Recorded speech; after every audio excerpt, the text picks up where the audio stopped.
There is something you have been saying to yourself every single day, thousands of times in the quiet space between your thoughts, and you have never once stopped to truly listen to it. Not because you can't hear it, because you're afraid of what you'll discover when you do. Today, you listen.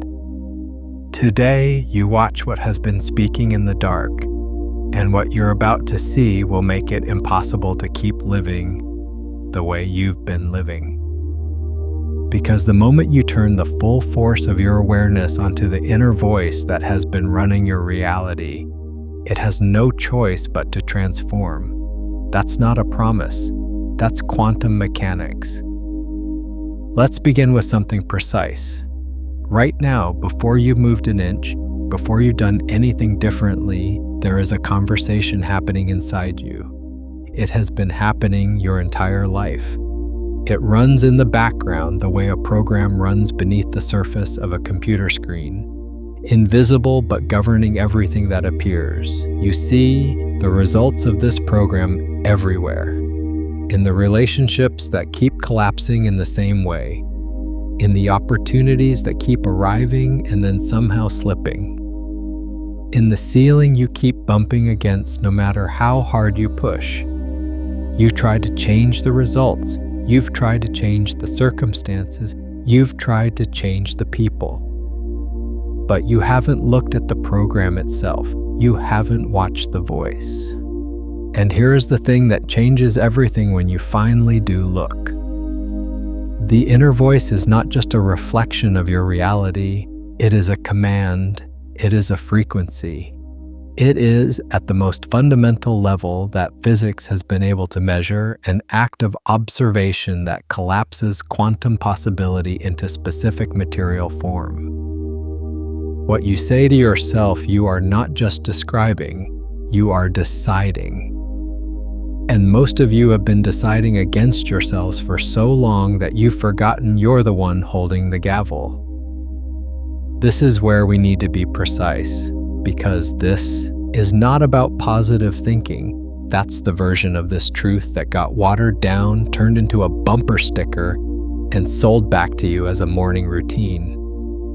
What we're talking about is something far more radical and far more scientifically grounded. We're talking about the observer effect. We're talking about the documented, repeatable, peer-reviewed phenomenon in quantum physics that demonstrates without ambiguity that the act of observation changes what is being observed. Not metaphorically, not spiritually, literally, physically, measurably.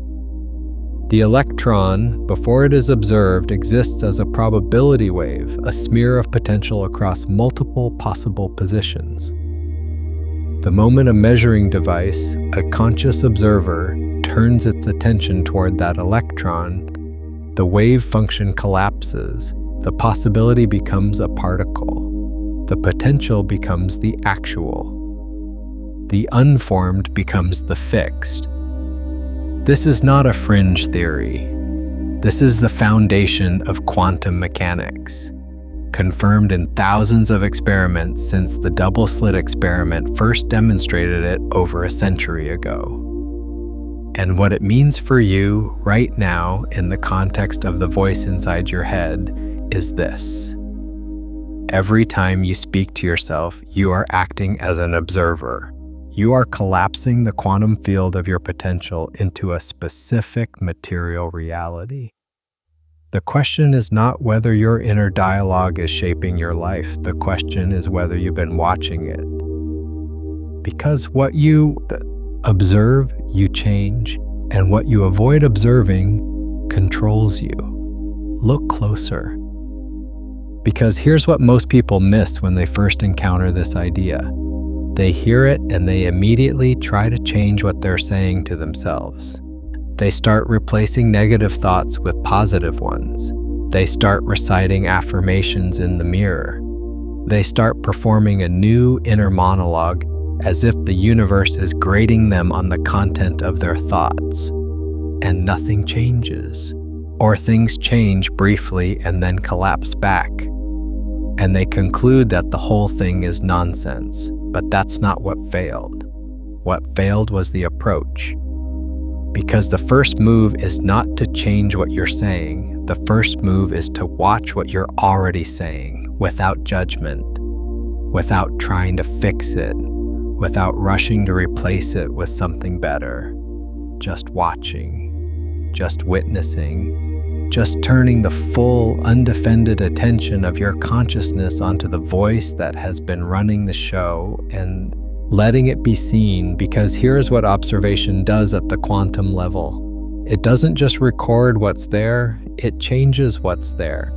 The act of watching itself is the transformation. You don't have to force anything. You don't have to fight your inner voice. You don't have to overcome it or suppress it or reprogram it through sheer willpower. You have to see it clearly, without flinching. And in the light of that clear seeing, it reorganizes. It has no choice. That's not belief. That's quantum mechanics. So let's do something right now, not as a thought exercise, as an observation. I want you to pause whatever you're doing with your body and just listen. Not to this voice, to the voice underneath this voice. The one that's been running commentary on everything you've just heard. What is it saying? Is it saying this is interesting, but it probably won't work for me? Is it saying I've tried this before? Is it saying yes, but my situation is different? Is it saying I wonder if this is actually true? Whatever it's saying, don't argue with it. Don't try to correct it. Just watch it. See it the way you would watch clouds moving across a sky. They're there, you're watching them. And somewhere in that watching, something in you is already recognizing that you are not the clouds. You are the sky. The voice is not you, it is something you have been observing, or rather, something you have been failing to observe. And the difference between those two states is the difference between a life that transforms and a life that keeps repeating itself. If what you're hearing is already beginning to shift something in you, take a second and like this video and subscribe so we can keep going deeper together. Now let's go into the mechanics of this, because the inner voice is not one thing, it is a layered system. And most people, when they start paying attention to it, are only catching the surface layer, the layer that says things like, I'm not good enough, or this always happens to me, or I don't deserve this. These are the obvious statements, the ones that, once you hear them, you recognize immediately as destructive. But underneath those statements is something more subtle and more powerful. Underneath the content of what the voice says is the tone, the emotional frequency, the quality of the attention with which you regard yourself. And this is where the quantum field is actually listening. Not to the words, to the frequency. Think about it this way. Quantum physics describes reality not as a collection of solid objects, but as a field of vibrating energy. Everything that exists, including you, including your thoughts, including the electromagnetic field generated by your brain and heart as you think those thoughts, is a pattern of frequency in this field. When you speak to yourself, you are not just generating words. You are generating a specific vibrational signature, a frequency that radiates outward from you into the field. And the field, in its perfect impersonal quantum precision, responds to that frequency by collapsing probability waves into material circumstances that match it. This is what the law of resonance describes, not attraction in the soft, wishful sense, resonance. The physics principle that says a system will vibrate in response to frequencies that match its own. Tuning forks do this, strings do this, quantum fields do this, you do this. The circumstances of your life are not random, they are resonant. They are vibrating at the frequency of the inner voice you have been running without watching. But look closer. because this is where it gets precise in a way that most conversations about inner dialogue never go. The frequency of your inner voice is not primarily determined by the words you use. It is determined by the relationship you have with yourself as you use them. And that relationship is revealed most clearly not in what you say, but in how you say it. When you speak to yourself with contempt, even if you're saying technically positive words, the field receives contempt. When you speak to yourself with impatience, even if you're reciting affirmations, the field receives impatience. When you speak to yourself with the resigned certainty of someone who has already decided nothing will change, even if the words are hopeful, the field receives resignation. The quantum field is not fooled by performance. It reads the frequency beneath the performance. And this is why so many people who try to implement positive thinking or affirmation practices find that nothing changes. They've changed the words without changing the relationship.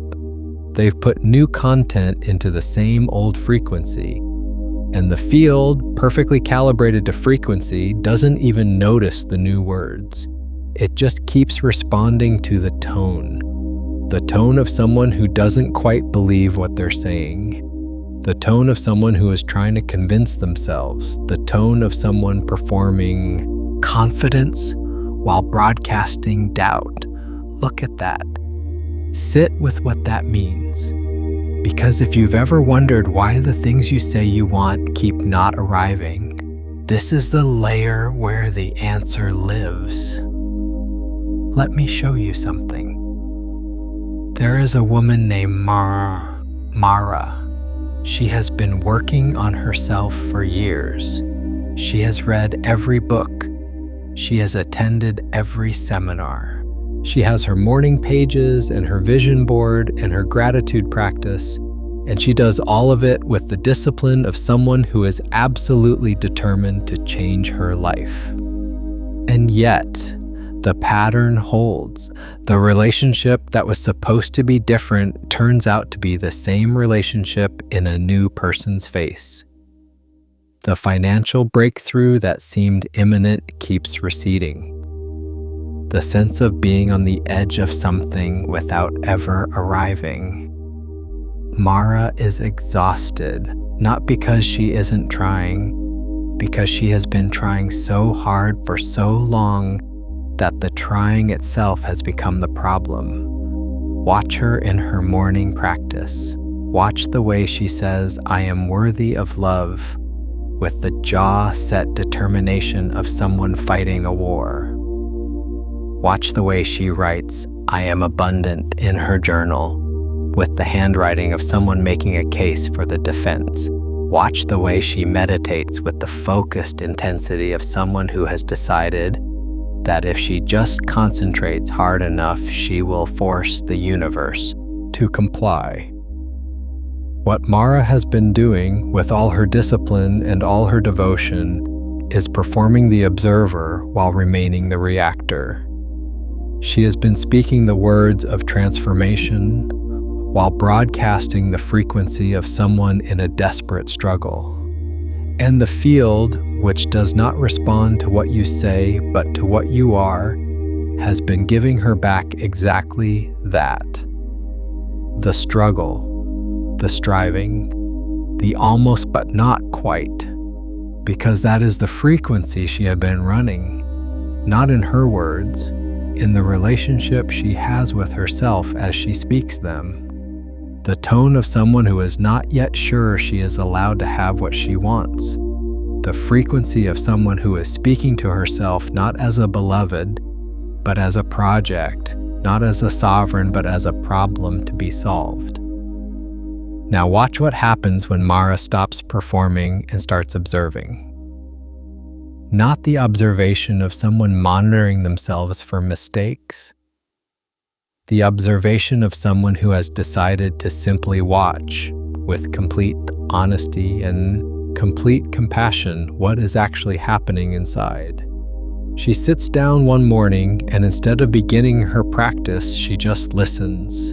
She listens to the voice, not the affirmation voice she has been cultivating, the actual voice, the one that runs underneath everything. And what she hears stops her, because the voice is not saying, "I am unworthy." It is saying something far more specific. It is saying, "I have to earn this." It is saying, "I am not there yet." It is saying, "I will believe it when I see it." It is saying, "Prove it to me." And Mara, for the first time in years of working on herself, actually sees it. She doesn't rush to correct it. She doesn't immediately replace it with something better. She just watches it. She sees it the way you see a pattern in a piece of fabric when you finally hold it up to the light. And in that moment of clear seeing, something shifts. Not because she did anything, because she saw something. The act of observation itself, the clear, undefended, unflinching seeing of the frequency she had been running, began to change the frequency. The wave function began to collapse differently, not because she forced it, because she watched it. Because in the quantum field, the observer is the most powerful position in the universe. Not through control, through clarity. And you have been both Mara in the practice and Mara in the moment of seeing. You have been performing and you have been witnessing. But today, something in you chose to watch. The fact that you're still here means you're willing to look. And that is not a small thing. That is the exact thing. What did you notice when you stopped performing and actually listened? If you've had a moment like Mara's, even a small one, even a flicker of recognition, drop it in the comments. What did the voice underneath the voice say when you finally let yourself hear it? Let's go into the quantum mechanics more precisely now, because I want you to understand not just that this works, but why it works at the level of physics. In 1927, Werner Heisenberg formulated what became known as the uncertainty principle. The principle states that the more precisely you measure the position of a particle, the less precisely you can know its momentum, and vice versa. This is not a limitation of our instruments. It is a fundamental property of reality at the quantum level. The act of measurement, the act of observation, changes what is being measured. But here's the piece that most popular interpretations of this miss. The uncertainty principle is not just about particles. It is about the nature of reality before observation. Before a quantum system is observed, it does not have a definite state. It exists as a superposition of all possible states simultaneously. The electron is not in any one place. It is, in a very real and measurable sense, in all possible places at once, until the moment of observation collapses that superposition into a single, definite location. Now apply this to you.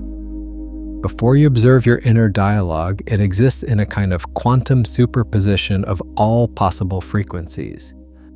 It is neither fully destructive nor fully constructive. It is a probability distribution, a smear of potential. But the moment you observe it, the moment you turn the clear, conscious attention of your awareness onto it, that superposition collapses. It becomes definite. It becomes specific. And here is the extraordinary thing. The nature of the observation determines the nature of the collapse. An observation made from fear collapses the field toward fear. An observation made from judgment collapses the field toward judgment. But an observation made from clear, neutral, compassionate witnessing, the kind of observation that simply sees without immediately interpreting or reacting, that kind of observation collapses the field toward clarity, toward possibility, toward the highest available version of what is being seen. This is why the quality of your attention matters more than the content of your thoughts. This is why the observer state, the capacity to watch without reacting, to see without immediately judging, is described in every wisdom tradition as the most powerful state a human being can occupy. Not because it is passive, because it is the act of consciousness that most directly engages with the quantum nature of reality. You are not just watching your inner dialogue, you are collapsing it. You are deciding, through the quality of your attention, what it becomes. Here's the layer underneath that. The inner voice does not just shape your relationship with yourself, it shapes the quantum field of your relationship with everyone and everything outside yourself. Because the frequency you broadcast internally is the frequency you project into every interaction, every circumstance, every opportunity that comes within range of your field. When you walk into a room speaking to yourself with the quiet authority of someone who belongs there, the room responds. Not because people consciously detect your inner dialogue, because the electromagnetic field generated by your heart and brain, which has been measured by the HeartMath Institute to extend several feet beyond your body, is carrying the frequency of that dialogue into the space around you. Other people's nervous systems, which are themselves quantum systems, detect and respond to that frequency before a single word is spoken. This is why some people walk into rooms and conversations naturally orient toward them. This is why some people seem to attract resources and opportunities effortlessly, while others with equal or greater external qualifications seem invisible. It is not luck. It is not favoritism, it is frequency. The frequency of the inner voice broadcasts through the body's electromagnetic field into the quantum field of the surrounding reality, which then collapses in response to that frequency. You have been broadcasting a frequency every moment of every day. The question is whether you've been watching what frequency you're broadcasting. Because what you observe, you change, and what you avoid observing controls you. Pause here. This is not a thought exercise. This is an observation. I want you to do something specific right now. Find a place of stillness in your body. It doesn't have to be your whole body. Just find one place that feels relatively quiet. Maybe your hands in your lap. Maybe the back of your shoulders, maybe the soles of your feet on the floor. Just find that place and let your attention rest there for a moment. Now, from that place of relative stillness, I want you to notice the tone of the voice inside you right now. Not the words it's saying, the tone. Is it warm? Is it cold? Is it patient? Is it hurried? Is it speaking to you the way you would speak to someone you deeply respect? Or is it speaking to you the way you would speak to someone who is always slightly disappointing you? Don't try to change it. Don't try to correct it. Just watch it. See it.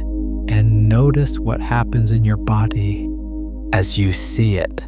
Notice whether something softens. Notice whether something tightens. Notice whether something in you, something that has been braced against the recognition of this for a very long time, begins to release just slightly, because you're not fixing anything right now.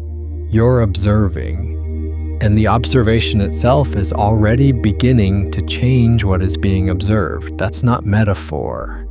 That's quantum mechanics. That's what happens when the observer finally turns its attention toward the thing it has been avoiding.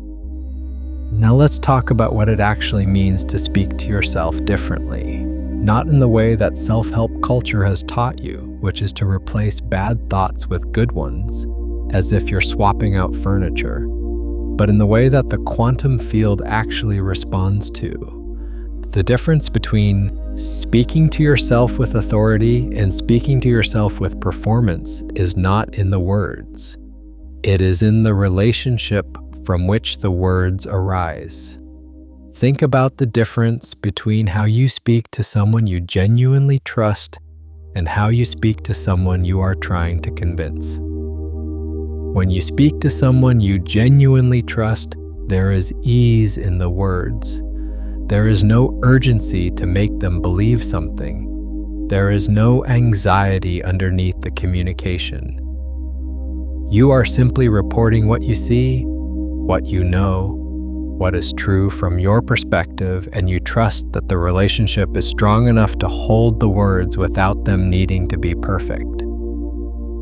Now think about how you speak to yourself when you are trying to shift a pattern. Is there ease in it? Or is there urgency? Is there trust? Or is there the subtle anxiety of someone who is not sure the thing they're saying is true and is hoping that if they say it enough times, it will become true? That anxiety, that subtle frequency of not quite believing, is what the field reads. And the field, in its perfect quantum precision, responds to the frequency, not the words. So the first shift is not in what you say, it is in the relationship from which you say it. It is in learning to speak to yourself not as a project you are trying to fix, but as a reality you are simply observing and reporting. Not I'm trying to be confident, I am watching what confidence feels like in this body right now. Not I'm trying to believe I deserve this. I am noticing what it feels like when I stop arguing against myself. Not I am working on loving myself, I am watching what happens when I stop treating myself as the enemy. Look closer, because there is a distinction here that is everything. The difference between affirmation and observation. An affirmation is the statement you are trying to make true. An observation is a report of what you actually see, and the quantum field responds to observation because observation is what actually engages with the field. Affirmations, spoken from a place of trying to convince, are not engaging the observer. They are engaging the reactor. The part of you that is still in relationship with the old story, still fighting it, still trying to override it through repetition. But observation, the genuine act of turning your attention toward what is actually present and reporting it clearly, that engages the observer. That is the act that collapses the wave function. That is the act that changes the field. So when you speak to yourself with the authority of an observer, you are not saying things you hope are true. You are saying things you are watching become true in the act of watching them. You are saying, I notice that when I stop arguing against myself, there is more space here. You are saying, I see that the story I've been telling has been a choice, and I'm watching myself choose differently.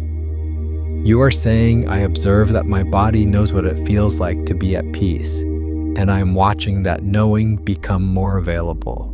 These are not affirmations, they are observations. And observations made with clear attention and without the urgency of someone who needs them to be true are the most powerful commands you can give the quantum field. Because the field does not respond to what you want, it responds to what you see. And what you see clearly, you change. Let me tell you about a man named Elias. Elias was a builder, not of houses or bridges, but of arguments. He had a gift, or what he believed was a gift, for constructing the most airtight cases for why things could not work, why opportunities were traps, why people who seemed kind were hiding something, why his own potential was theoretical at best and delusional at worst. He built these arguments in the privacy of his own mind with extraordinary skill and precision, and he had been building them for so long that he had forgotten they were constructions. He thought they were observations.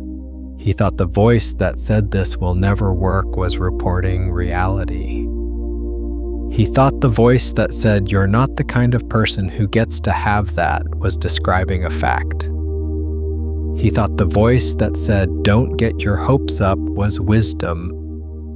He mistook the construction for the territory. And so the territory kept confirming the construction, because the quantum field, receiving the frequency of someone who had decided what was possible and what wasn't, kept collapsing into the shape of those decisions. Elias would have told you he was a realist. He would have told you he had simply learned from experience. He would have told you that the people who believed in possibility were naive and that he had been around long enough to know how things actually worked. And he would have been right in a very specific and very limited sense. He had learned from experience, the experience of a field that kept responding to his frequency by confirming his conclusions. He was, in the most precise quantum mechanical sense, observing his own observation, watching his own watching, and calling it reality. The day something shifted for Elias was not the day he decided to be more positive. It was the day he stopped and actually watched himself think.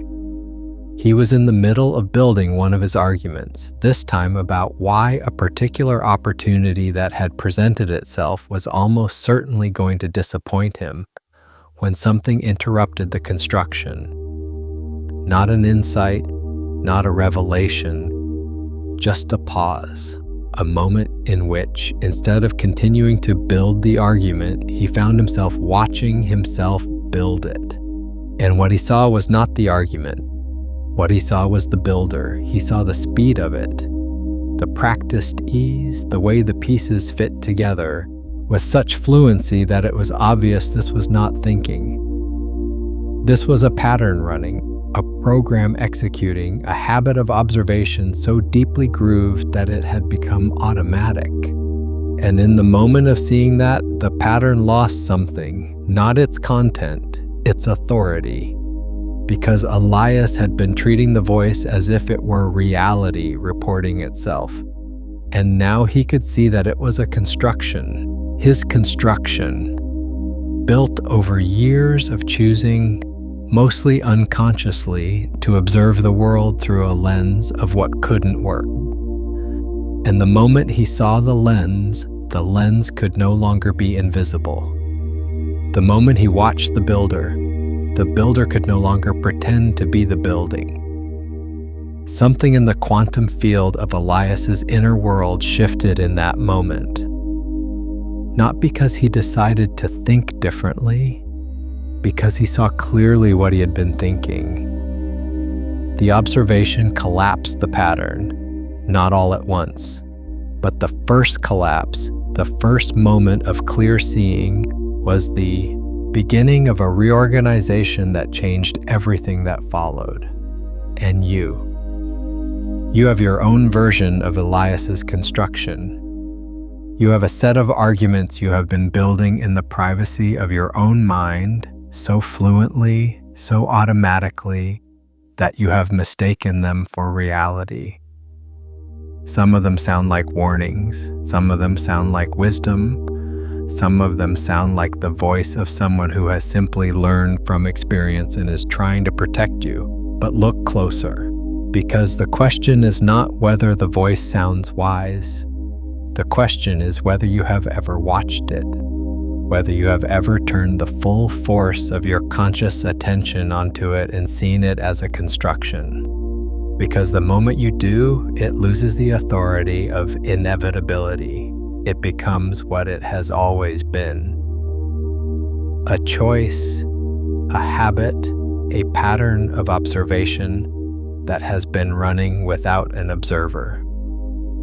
And the moment the observer arrives, the pattern begins to change. Here's what no one tells you about the inner voice. It is not actually trying to hurt you.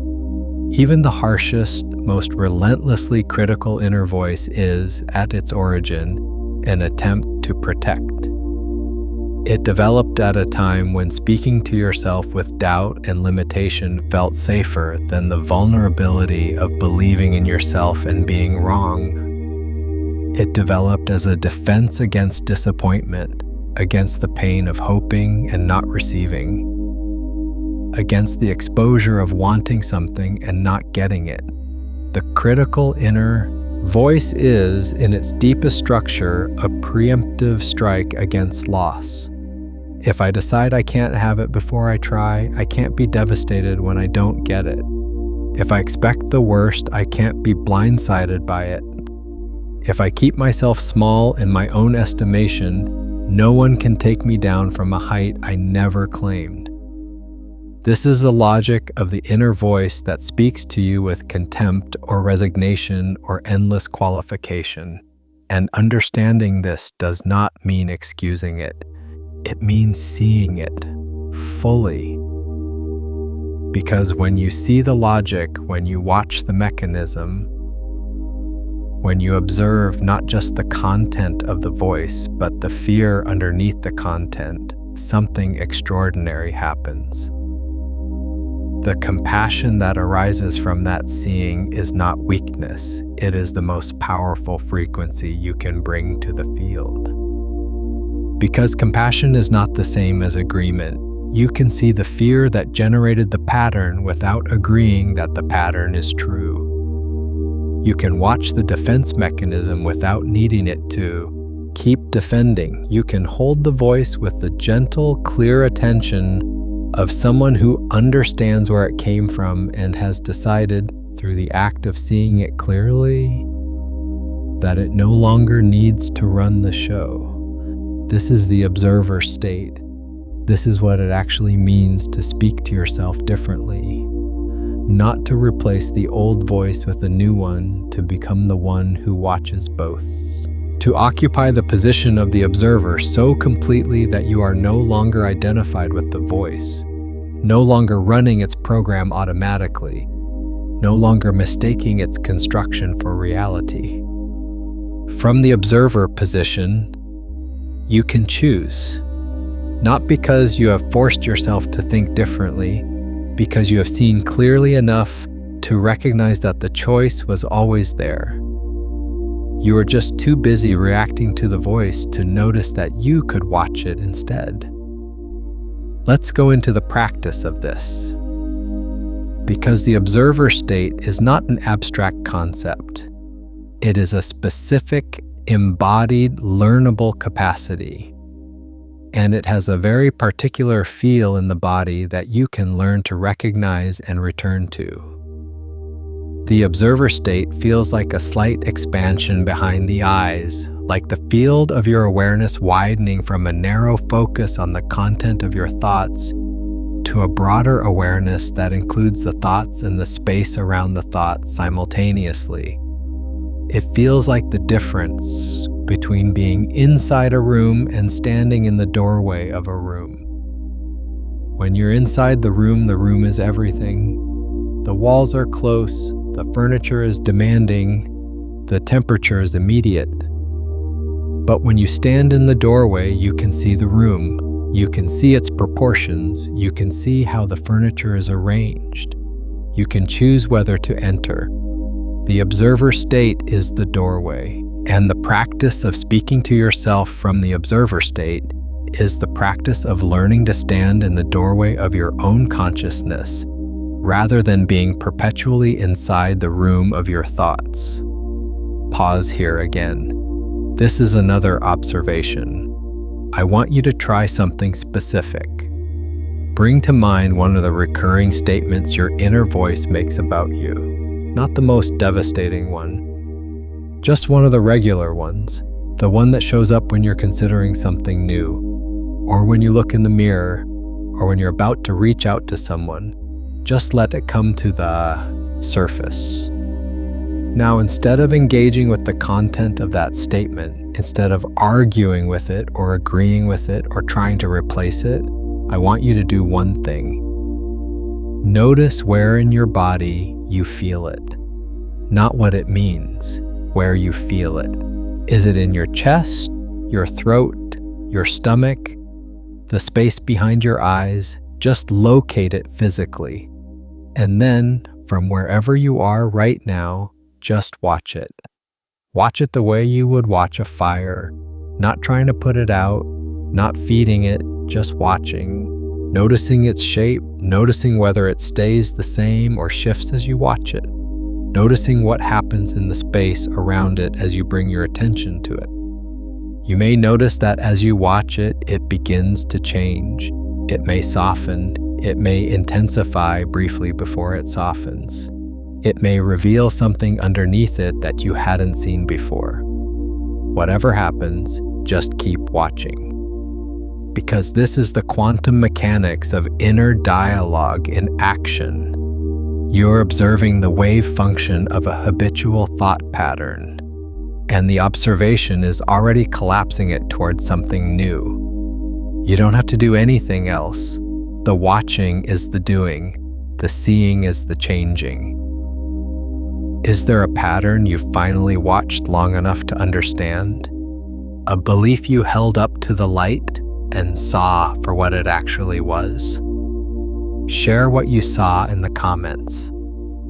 Your observation might be exactly what someone else needs permission to make. Now let's talk about what it looks and sounds like to actually speak to yourself from the observer state.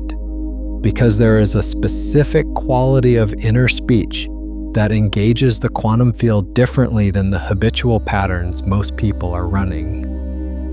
And it is not about using special words or following a particular script. It is about the relationship from which the words arise. When you speak to yourself from the observer state, the speech has a particular quality of settledness. There is no urgency in it, no performance, no attempt to convince. It has the quality of someone reporting what they genuinely see, not what they hope to see, not what they fear they might see. What they actually see clearly without the distortion of either wishful thinking or defensive pessimism. From the observer state, you might find yourself saying something like, "I noticed that I have been treating the situation as if it were already decided. And I'm watching what happens when I let it be undecided." Or I see that I've been speaking to myself with the voice of someone who is not sure they are allowed to want what they want. And I'm watching what happens when I simply observe the wanting without qualifying it. Or I am noticing that my body knows something my mind has been arguing against. And I'm watching what it feels like to let the body's knowing be as real as the mind's objection. These are not affirmations, they are observations. They are reports from the observer position, and they carry a frequency that is fundamentally different from the frequency of either positive thinking or negative thinking. They carry the frequency of clarity. And clarity in the quantum field is the most transformative force available. Here is the deeper layer, the one that most people never reach because they stop at the level of changing their thoughts. The inner voice is not just a personal phenomenon, it is a field phenomenon. What you say to yourself does not stay inside you, it radiates. The electromagnetic field of the heart, which is the strongest electromagnetic field produced by the human body, extending in a torus shape several feet in every direction, carries the frequency of your inner dialogue into the space around you. Other people's nervous systems, which are themselves quantum receivers, pick up and respond to that frequency before any words are spoken. This is why the quality of your self-talk affects not just your internal experience, but your external circumstances, not through some mysterious law of attraction that requires belief, through the measurable, documented physics of electromagnetic field interaction.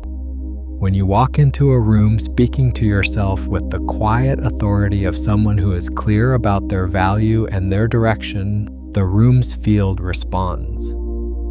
When you walk into an interaction with the frequency of someone who has been speaking to themselves with contempt or resignation, the interaction's field responds. You're not just affecting yourself with your inner dialogue, you're affecting the quantum field of every situation you enter.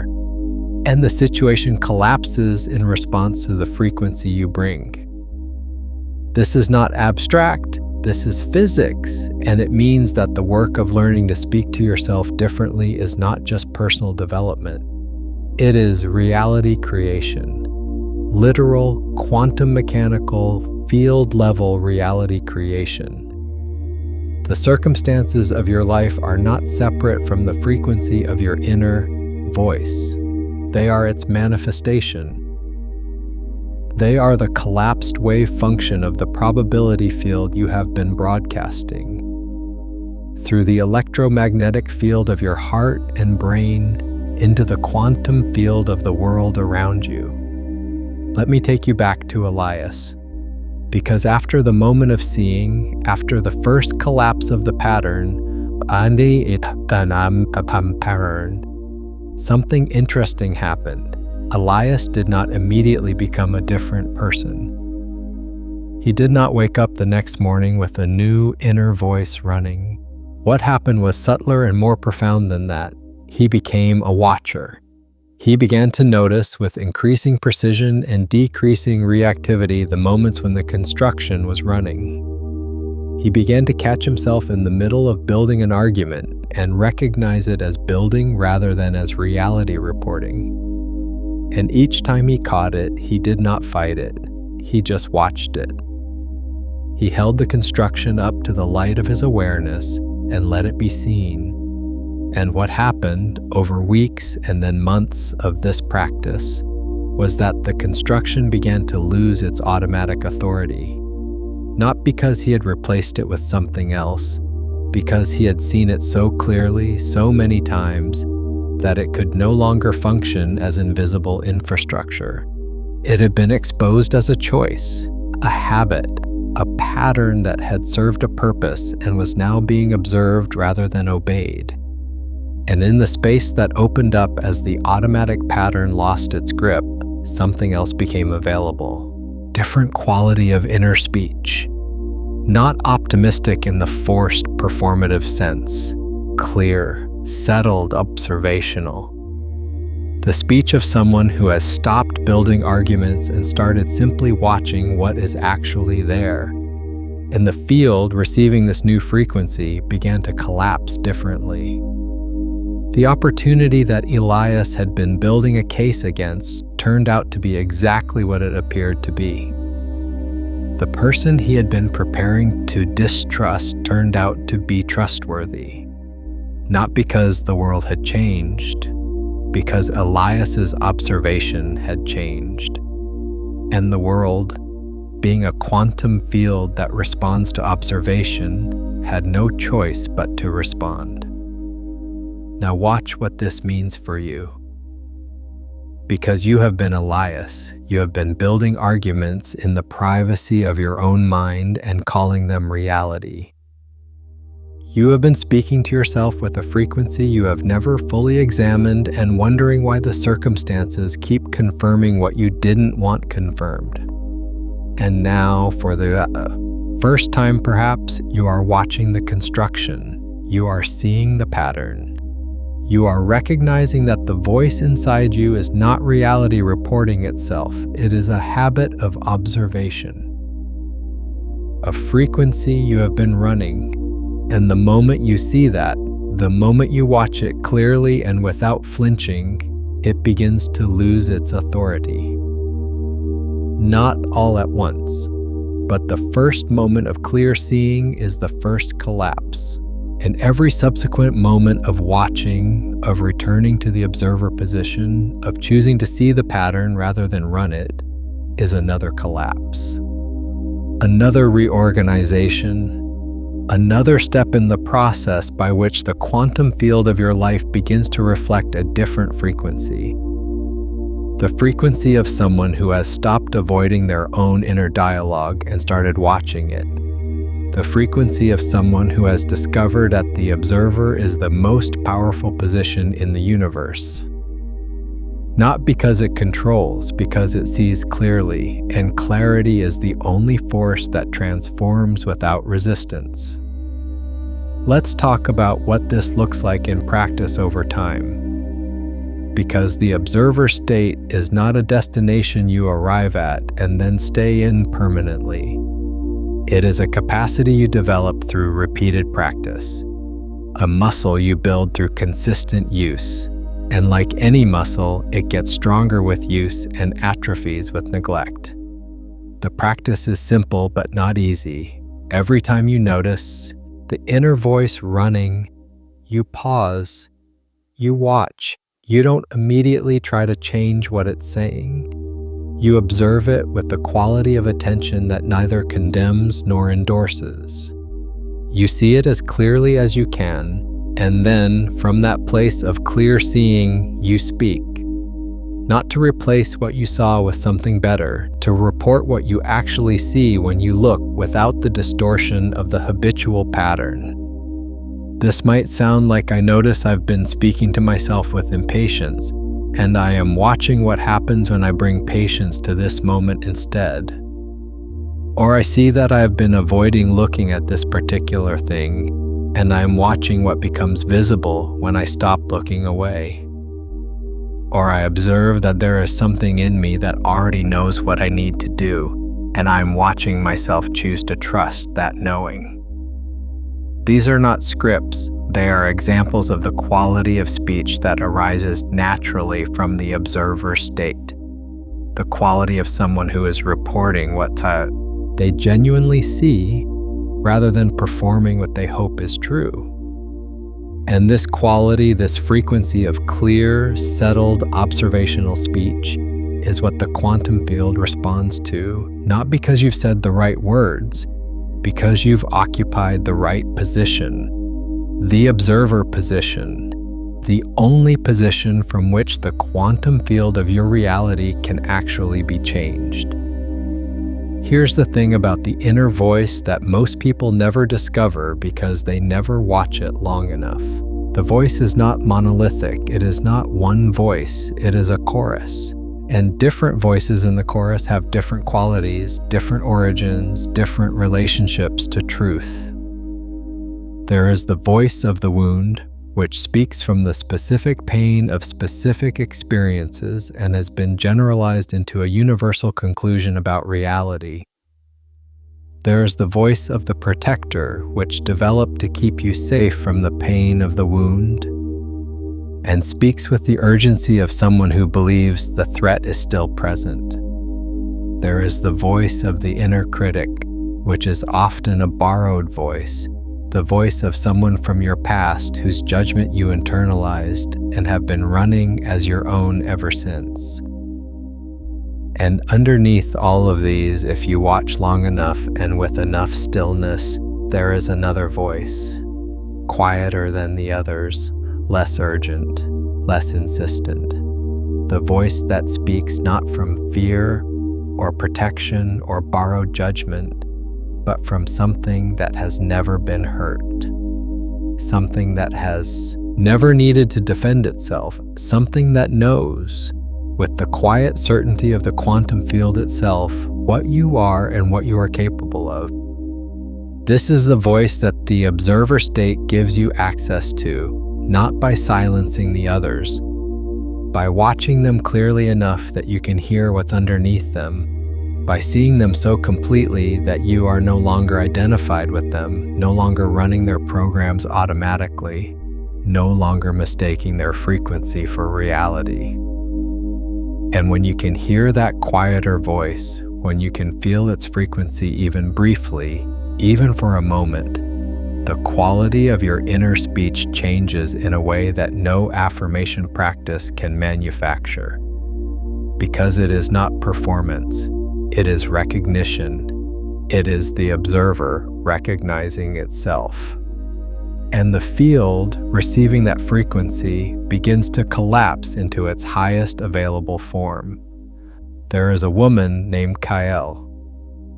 She had been speaking to herself with the voice of the critic for so long that she had forgotten it wasn't hers. She had inherited it from a father who used precision as a weapon, who named every flaw with clinical accuracy and called it love, who believed that if you could see every weakness clearly enough, you could eliminate it and become someone worthy of the life you wanted.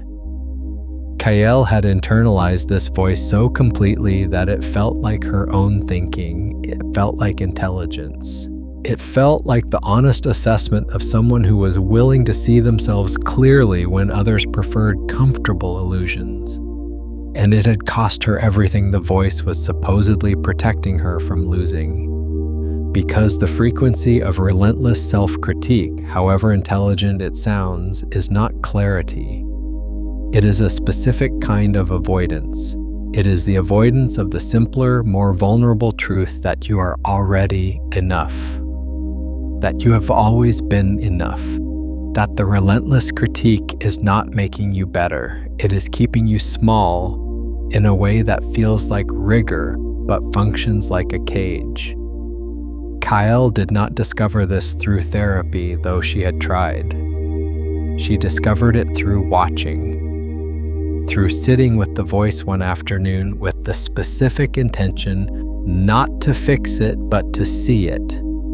And what she saw beneath the precision and the intelligence and the clinical accuracy was a child who had learned that love came with conditions, who had learned that being seen clearly meant being found wanting, who had decided that if she could find the flaws before anyone else did, she could at least be in control of the verdict. She saw this in one moment of clear watching, and she did not try to argue with it or heal it or reframe it. She just watched it. She let it be seen. And in the seeing, something happened that she had not expected. She felt for the first time in as long as she could remember, compassion for herself. Not the performed compassion of someone who has been told to practice self-love. The real thing. The thing that arises spontaneously when you see something clearly enough to understand it. When you watch the wound without flinching and find that underneath the defense is simply a person who was doing their best with what they had.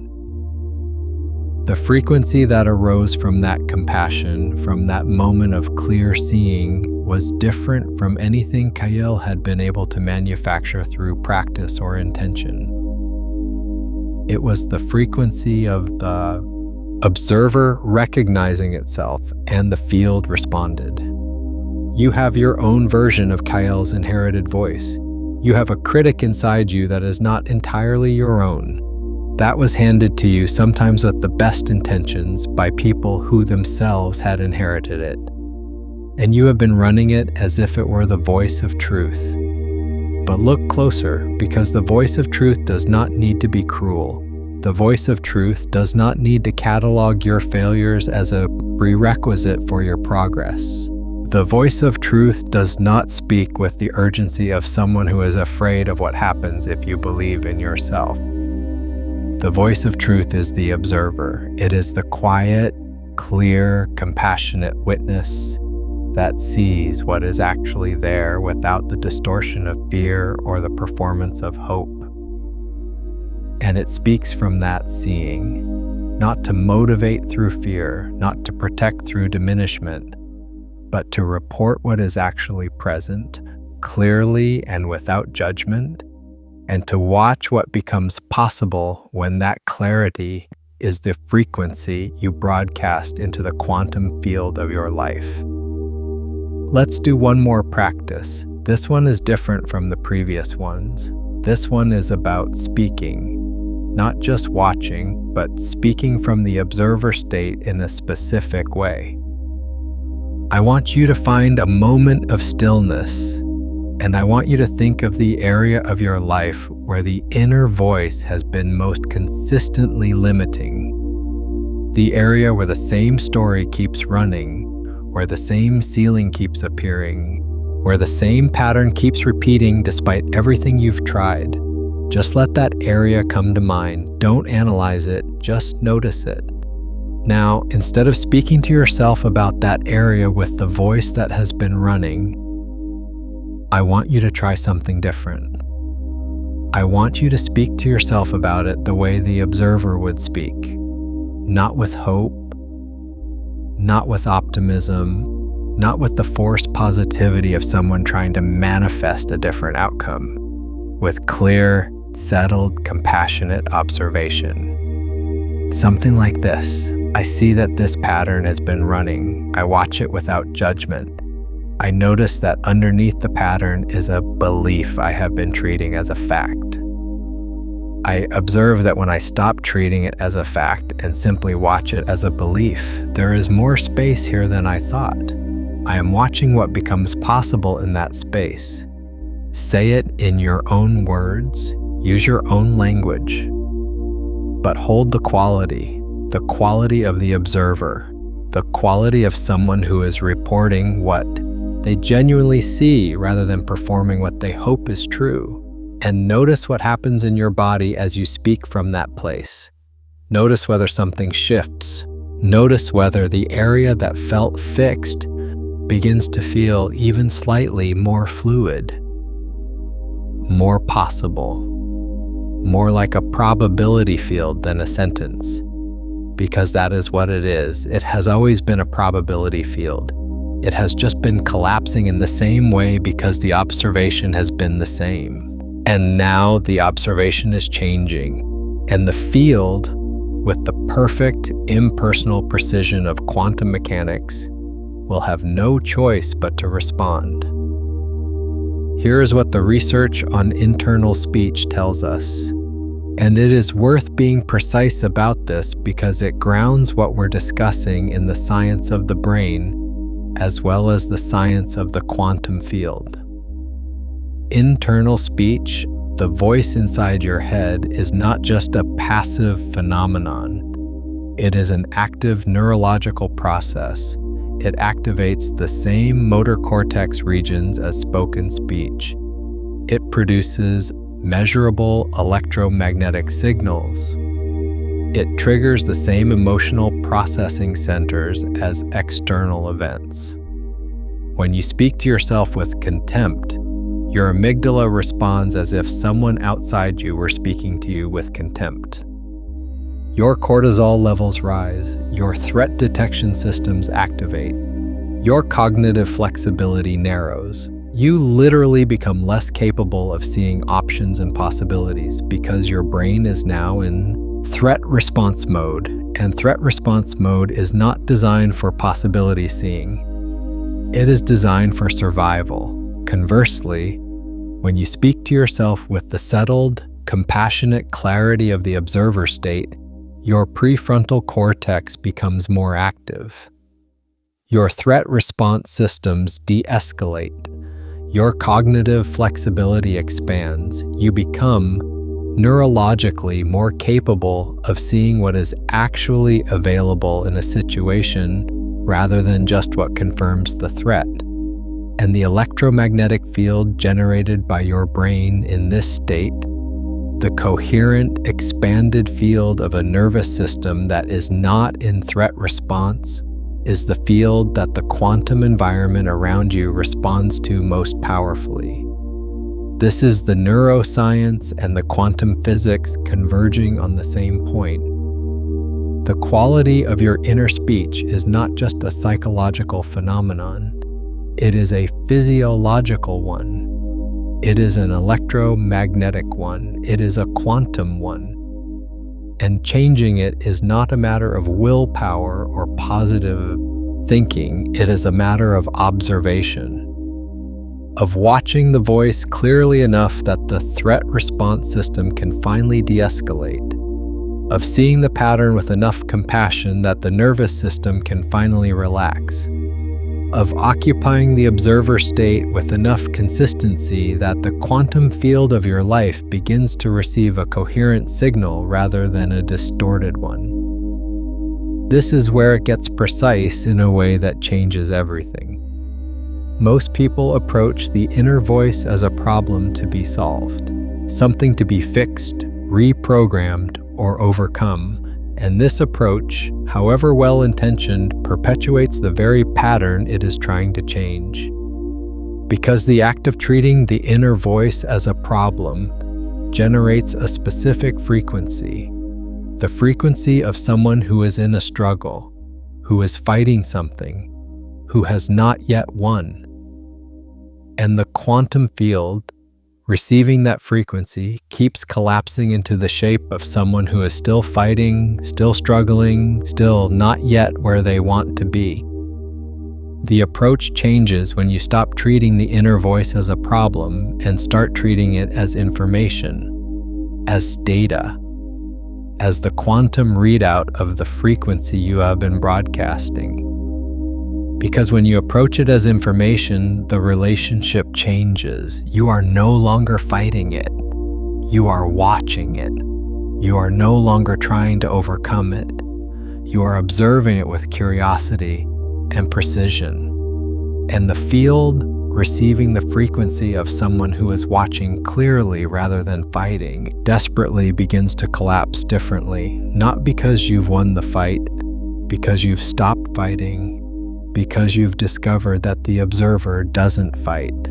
The observer sees, and what it sees, it changes simply by seeing it, simply by watching it clearly enough that the pattern can no longer run automatically, simply by occupying the position that quantum mechanics has always told us is the most powerful position in the universe, the position of the conscious, clear, compassionate observer. Let me tell you about the moment when this becomes undeniable. There will come a moment in your practice of watching the inner voice when something happens that is difficult to explain and impossible to forget. You will be in the middle of the habitual pattern, the familiar inner speech running its familiar program, and you will watch it, not for the first time, but with a clarity you haven't had before. And in that moment of clear watching, you will notice something. The voice will change, not because you tried to change it, because you watched it, because the observation collapsed the wave function, because the act of clear, compassionate, non-reactive seeing changed the frequency of what was being seen. And you will feel it in your body before you understand it in your mind. A settling, a spaciousness, a sense of something that has been braced for a very long time finally releasing. And you will know, not as a belief, but as a direct experience, that the observer is the most powerful position in the universe. Not because it controls, because it sees. And what it sees, with sufficient clarity and sufficient compassion, transforms. Not as a step in a process, as the process itself. The seeing is the transformation. The watching is the changing. The observation is the collapse of the old wave function and the birth of the new one. This is what you were never told about speaking to yourself differently. It is not about the words. It is about the position from which the words arise. And the position is the observer, the witness, the one who watches without reacting, who sees without judging, who holds the inner voice with the clear, compassionate attention of someone who is no longer afraid of what they might find when they look. Because what you find when you look clearly enough is not what you feared. What you find underneath the patterns and the defenses and the inherited voices and the automatic programs is the observer itself. The part of you that has always been watching, that has never been damaged by any of the experiences the voice has been processing. That has never needed to defend itself because it has never been threatened. The quantum observer at the center of your consciousness, the one who sees clearly and changes what it sees simply by seeing it. The one who, when it finally turns its attention toward the inner voice that has been running the show, finds not a monster to be overcome, but a pattern to be witnessed. And in the witnessing, the pattern transforms. You have been building toward this recognition your entire life. Every moment of clarity you've ever had, every moment when you stepped back from the noise inside your head and saw it from a distance, every moment when you caught yourself in the middle of a pattern and recognized it as a pattern rather than as reality. Every one of those moments was a moment of being the observer, a moment of occupying the most powerful position in the universe. And what you're learning now is not a new skill. It is a deepening of a capacity you already have. The capacity to watch, to see, to witness without reacting, to observe without judging, to hold the inner voice with the clear, compassionate attention that is the only force capable of transforming it without resistance. Now I want to ask you something. And I want you to actually sit with the question rather than rushing past it. What have you been refusing to hear in your own inner voice? Not the obvious things, the subtle ones, the tone underneath the words, the frequency beneath the content, the quality of the relationship you have been having with yourself in the privacy of your own mind. What has been running there that you have been too busy, too distracted, too defended to actually watch? Because that thing, that specific, particular thing that you have been avoiding looking at in your own inner dialogue is the exact thing that transforms the moment you look at it directly. Not because looking at it makes it go away, because looking at it changes the frequency. Because the observation collapses the wave function, because the act of clear, compassionate, unflinching seeing is the most powerful act of reality creation available to a conscious being. And you have been capable of it all along. You have just been looking away. Today you stopped looking away. Today you watched. And what has been watched cannot unwatch itself. The observation has already happened. The wave function has already begun to collapse differently. The frequency has already begun to shift. Not because you did something extraordinary, because you did the only thing that was ever required. You looked. This is what I want you to take from this into the hours and days that follow. Not a new affirmation practice. Not a new script for your inner voice. A new relationship with the watching itself. Every time you notice the inner voice running, pause, watch it. Give it 30 seconds of clear, non-reactive observation before you do anything else. Don't try to change it, don't try to replace it, just watch it. Watch it the way you would watch weather, with curiosity, with precision, without the urgency of someone who needs the weather to be different right now. And then, from that place of watching, speak. Not to perform a new frequency, to report what you actually see, what you observe when you look clearly, what becomes visible when you stop looking away. Because that speech, that quiet, settled, observational speech, that arises from the observer state is the speech that the quantum field responds to. Not because it contains the right words, because it carries the right frequency, the frequency of someone who has stopped fighting their inner world and started watching it. The frequency of someone who has discovered that the observer is the most powerful position in the universe. The frequency of someone who finally understands that what you watch, you change, and what you avoid watching controls you. If something in you recognized itself in what you heard today, if something shifted even slightly in the way you hold the voice inside you, I want you to share what you saw. Not what you think you should have seen, what you actually saw when you watched.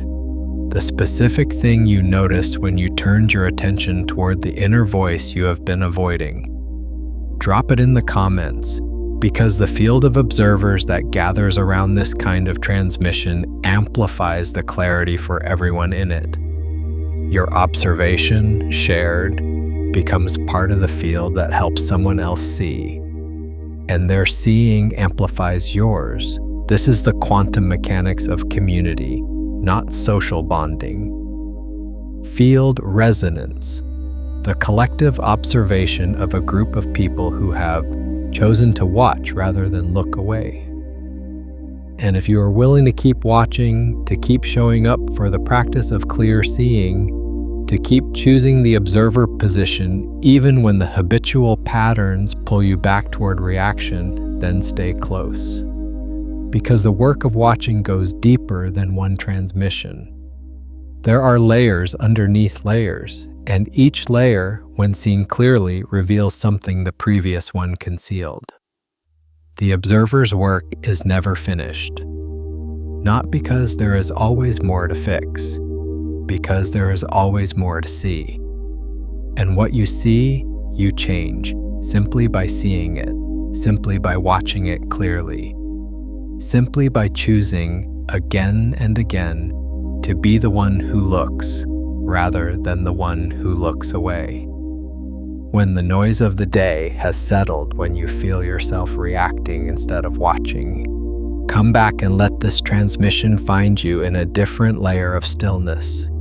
You will hear something you didn't hear the first time, and if you know someone who has been avoiding something in themselves, someone who is ready to look but hasn't yet found the courage, share this with them. Because when you give someone else permission to look, something in the field between you both opens. The clarity amplifies for both the one who shares and the one who receives. That is not sentiment. That is how the quantum field of collective observation works. The inner voice that has been running your reality is not your enemy. It is not a flaw to be corrected, or a wound to be healed, or a program to be overwritten.